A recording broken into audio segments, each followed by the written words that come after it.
Hi, this is Ken Boyd with the Accounting Accidentally website. I'd like to talk about a post, largest company owned by just one person. And I pulled a lot of this information from a Quora post that I answered some time ago.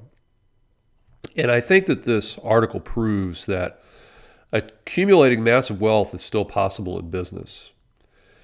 And the first and probably the highest net worth sole individual is Sir James Dyson, who owns the Dyson company, known for their vacuum cleaners, but they also make other products. And it's an interesting story because Dyson himself was frustrated with his vacuum's performance due to the bag always clogging. If you've had an old school vacuum cleaner, you've experienced this.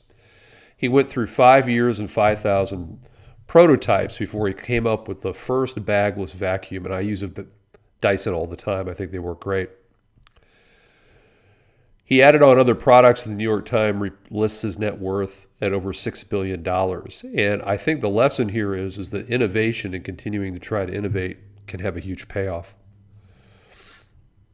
Cargill is another name you might be familiar with. They're a diversified company that operates in a bunch of industries: food, agriculture, animal nutrition, metals.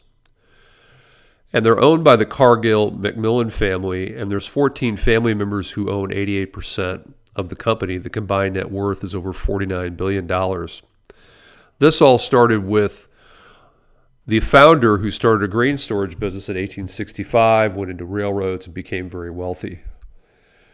I think the lesson here is that a well-diversified business can generate steady growth over time. If it's diversified, when one market's down, another one can be up, and you can have steady growth in a diversified group of businesses.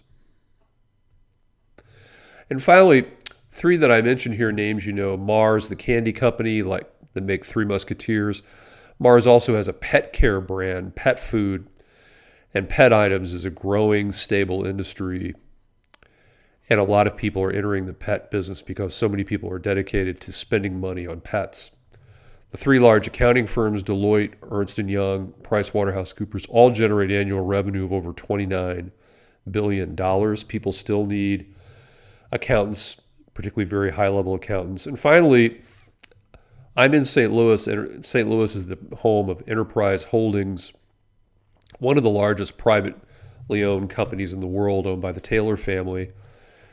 Enterprise Rental Car you've heard of, but the company owns other rental car companies too that they bought, including, I think, Hertz and Dollar.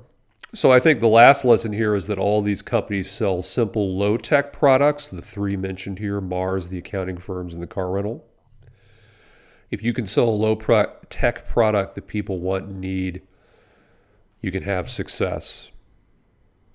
So I wanted to quickly go through that post. Remember that if you go to the homepage, you'll find over 300 blog posts as of this recording date.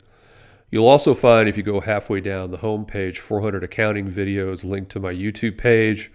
I've got categories here and also my recent blog posts. Thanks very much for watching, and we'll see you next time.